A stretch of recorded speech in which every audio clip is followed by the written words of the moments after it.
இந்த வீடியோவில் நம்ம என்ன பார்க்க போறோம்னா மே 2026 கும்பராசிக்காரர்களுக்கு எத்தகைய ஒரு பலாபலன்கள் நிறைந்த ஒரு மாதமாக மே 2026 இருக்க போகுதுன்னு பார்க்க போறோம். ஆண்டு கிரகமாகிய குரு 5ஆம் இடத்துல நீடித்திருக்கிறார். ஜூன் மாதம் தான் குரு பயிற்சி வருகிறது. மை மாதத்தில் எந்த பயிற்சியும் இல்லைங்கிறது தெரிஞ்சுக்கணும். அதே மாதிரி சனியும் பார்த்தீங்கன்னா 2ஆம் இடத்திலே நீடித்திருக்கிறார். ராசிக்குள்ள ராகு இருக்கிறார், 7ஆம் இடத்துல கேது இருக்கிறார். இதுதான் ஆண்டு கிரகத்தின் சஞ்சாரம் கும்பராசி பொறுத்த வரைக்கும். மாத கிரகம் எப்படி இருக்கிறான்னு பாத்தீங்கன்னா, செவ்வாய் ராசி அதிபதியாகிய சனியை பாதிக்கிற அளவுக்கு முதல் 2 வாரம் இருக்கிறார். 3rd and 4th வீக்ல இருந்து தான் பாத்தீங்கன்னா செவ்வாய் 3ஆம் இடத்துக்கு போய் ராசி அதிபதியோட தாக்கத்திலிருந்து விலகிறார்.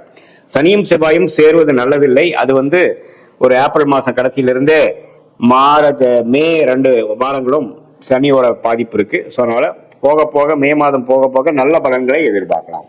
அதே மாதிரி சுக்கிரன் 4ஆம் இடத்திலிருந்து வீடு, வண்டி, வாகனம், தாயார் அது போன்ற விஷயத்துல நல்ல ஒரு பலனை கொடுக்குது. வசதிப்படுத்திக்கக்கூடிய அமைப்புகள், வாழ்வை மேம்படுத்திக்கக்கூடிய அமைப்புகள்லாம் நல்லா இருக்கு. அதை நீங்க யூஸ் பண்ணிக்கணும். அதே மாதிரி புதனும் பாத்தீங்கன்னா 4ஆம் இடத்துல சுக்கிரனோட வீட்டுல கணிசமான டைம் மே மாதம் இருக்கிறதுனால மாணவர்கள் நல்லா படிக்கக்கூடிய அமைப்பு, புத்திசாலித்தனமா சில முடிவுகள் எடுத்து ஜெயிக்கக்கூடிய அமைப்பு, கணக்கு வழக்குல எல்லாம் நல்லா வரக்கூடிய அமைப்பு, அக்கௌண்டன்சி, ஆடிட்டர் லைன்ல இருக்கிறவங்களுக்குலாம் நல்ல ஒரு டெவலப்மெண்ட், அது மாதிரி விஷயங்கள்லாம் கொடுக்குதுங்க. அதே மாதிரி ராஜயோகாதிபதி சுக்கிரன் 4ஆம் இடத்துல ஆட்சி பெறுகிறத ஒரு 2-3 வாரம் தான் இருக்கும். அந்த டைமை நீங்க நல்லா யூஸ் பண்ணிக்கணும். So May 2nd and 3rd and 4th week ஒரு ஃபர்ஸ்ட் கிளாஸ் இருக்கிறதுனால நீங்க நல்லா யூஸ் பண்ணிக்கணும். சூரியன் 3ஆம் இடத்துல இருந்து 4ஆம் இடத்துக்கு மாறார். அதுவும் இடம், வீடு, வண்டி, வாகனம் அது மாதிரி விஷயத்துக்கு நல்ல ஒரு அமைப்பாக தான் இருக்கிறது. ஸோ எல்லா கிரகமும் ஓரளவுக்கு நன்றாக ராசிக்குள்ள ராகு 7ல கேது இருக்கிறது தான் பாத்தீங்கன்னா கருத்து வேறுபாடு குடும்பத்துக்குள்ள அப்பப்போ வரும். பங்குதாரர்களுக்குள்ள கொஞ்சம் பிரச்சனைகள், நண்பர்களுக்குள்ள முதல்ல இருந்த மாதிரி ஒரு அன்னோனியம் இல்லாமல் கொஞ்சம் கான்ஃபிளிக்ட், கொஞ்சம் டிஸ்கனெக்ட் ஆகிற மாதிரி அமைப்புகள்லாம் இருக்கு. கொஞ்சம் பொறுமையா போகக்கூடிய அமைப்பு, நான் பிடிச்ச முயலுக்கு 3 கால் அப்படிங்கிற மாதிரி இல்லாமல் கொஞ்சம் பொறுமையா போய் ஜெயிக்கக்கூடிய அமைப்பாக இருக்கு.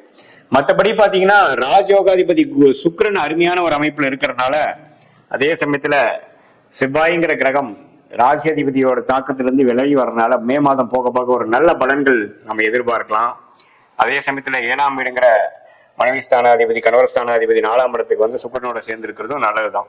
ஸோ ஓரளவுக்கு கிரக நிலைகள்லாம் ஓரளவுக்கு நல்லா இருக்கு. பட் ராசி அதிபதி ராகுவோட தாக்கத்தில் இருக்காருங்கிறது மறந்துடக்கூடாது. திடீர்னு நம்ம சில முடிவுகள் எடுத்து மாட்டிக்கொள்வோம். கொஞ்சம் மெடிடேஷன் பண்ணணும், கொஞ்சம் பொறுமையாக இருக்கணும், மூச்சு பயிற்சி பிராணாயாமா பண்ணணும். அது மாதிரி அமைப்புலாம் நீங்க ரெகுலரா பண்ணிட்டு இருக்கும் பொழுது எந்த விதத்திலும் பாத்தீங்கன்னா உங்களுக்கு தாக்கங்கள் திடீர்னு தேவையில்லாத ஒரு முடிவுகளை எடுத்து மாட்டிக்கொள்ளாமல் பொறுமையாக எந்த ஒரு விஷயமும் தீர ஆராய்ந்து நல்ல ஒரு அமைப்புகளாக வரக்கூடிய அமைப்புகள் இருக்கு. ஸோ ராசி அதிபதி ராகுவோட இருக்கிறதுனால திடீர் கோவப்படுவது, திடீர்னு ஒரு முடிவு எடுக்கிறதுல இருந்து நீங்க விலகி நான் சொன்ன அந்த மெடிடேஷன் பிராணாயாமம்லாம் கொஞ்சம் பண்ணீங்கன்னா மனசு சாந்தமாக, திடீர் அந்த ஓவரா எக்ஸைட் ஆகிறது, ஓவரா கோவப்படுறது, அது ஓவரா பயப்படுறதுங்கிற மாதிரி விஷயம் இல்லாமல் பொறுமையும் உங்களுக்கு நல்ல ஒரு அமைப்பாக கொடுக்கும் அப்படிங்கிறத நான் சொல்ல விரும்புறேன். மற்றபடி இருக்கக்கூடிய கிரகத்தின் அமைப்புகள்லாம் கொஞ்சம் பரவாயில்ல. ஏப்ரல் மாதம் தான் இருக்கிறப்போ பார்த்தீங்கன்னா மே மாதம் ஓரளவுக்கு நல்ல அமைப்பாக தான் கும்பராசிக்காரர்களுக்கு எல்லா வயதினருக்கும் கொஞ்சம் கொடுக்குது. மாணவர்கள்லாம் நல்லா படிக்கக்கூடிய அமைப்பு, இப்போ கொஞ்சம் நல்லா படிக்கிறாப்புல, நல்லா புரிஞ்சு பண்றாங்க அப்படிங்கிற மாதிரி ஒரு அமைப்பு. காம்படிட்டிவ் எக்ஸாம்ஸ் எழுதுறவங்களுக்குலாம் கொஞ்சம் கிளியர் பண்ற அமைப்புகள். அதே சமயத்துல சூரியன் உச்சமா இருக்கிற நேரத்தில் பார்த்தீங்கன்னா கவர்மெண்ட் ரிலேட்டடான வேலையில் இருக்கிறவங்களுக்கு ப்ரொமோஷன் கிடைக்கக்கூடிய அமைப்புகள், இது எல்லாமே கும்பராசிக்காரர்களாகிய உங்களுக்கு வாய்ப்புகள் இருக்கு. உங்களோட ப்ரொவைடட் உங்க தசாபுக்திகள் அதை காட்டக்கூடிய அமைப்புகளை போய் கொண்டிருந்ததுன்னா, அதை உறுதிப்படுத்தக்கூடிய அமைப்புல போயிட்டு இருந்ததுன்னா இந்த கோச்சாரம் நல்ல சப்போர்ட்டாக இருக்குங்கிறத நீங்க தெரிந்து கொள்ள வேண்டும்.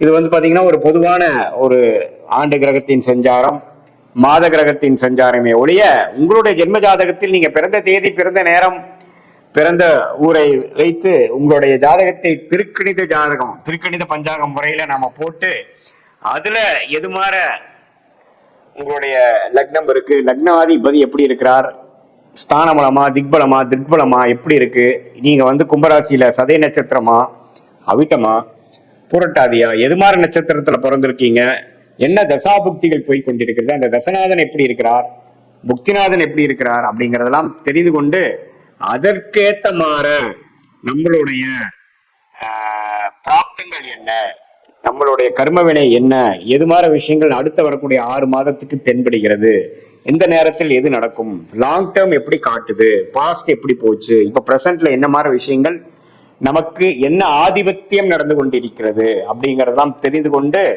அதுக்கு தகுந்த மாதிரி சயின்டிபிக் வேதிக் அஸ்ட்ராலஜி முறையில கணித்த அந்த பலன்களுக்கு அலைன் பண்ற மாதிரி சில அமைப்புகளை, வாழ்க்கை திட்டங்களை, வாழ்க்கை செயல்பாடுகளை நீங்கள் அமைத்துக் கொண்டேனால் தேவையற்ற பணவிரைவு, தேவையற்ற சமய விரைவுகள்லாம் அபாய் பண்ணி எந்த விஷயங்கள் எந்த நேரத்தில் செய்வது நல்லது, வேலை மாறுவது எப்போது, வேலை மாற்றம் தேவையா, எப்போ ப்ரொமோஷன் கிடைக்கும், தொழில் எப்போ ஆரம்பிக்கலாம், தொழில் அபிவிருத்தி எப்போ பண்ணலாம், இன்வெஸ்ட்மெண்ட் எப்போ பண்ணலாம், வீடு எப்போ கட்டலாம், கல்யாணம் எப்போ நடக்கக்கூடிய அமைப்பு என் பொண்ணுக்கு இருக்கு, எப்போ குழந்தை பேரை எதிர்பார்க்கலாம், இந்த புத்திரகாரகன் என்று சொல்லப்படுகிற விஷயங்கள்லாம் நம்ம ஜாதகத்துல எப்போ வருது, எப்போ கலத்திரகாரகன் என்று சொல்லப்படுகிற இல்லற வாழ்க்கையை கொடுக்கக்கூடிய அமைப்புகள் வருகிறது, எப்போ பணம் நல்லாவே கடனை அடைத்து பணம் கடலை அடைக்கக்கூடிய அமைப்புகள் எப்ப தெரியுதுங்கிறதெல்லாம் எப்படி ஒரு கூகுள் மேப் ஒருத்தருக்கு போகிற ரூட்டை காமிச்சு அதுக்கு தகுந்த மாதிரி நம்மளுடைய ட்ரிப்பை பிளான் பண்ணி வாழ்க்கையில அந்த ட்ரிப்பை சக்சஸ்ஃபுல்லா ஒரு முடிக்க வைக்குதோ அதே மாதிரி நம்மளுடைய வாழ்க்கையும் அதே மாதிரி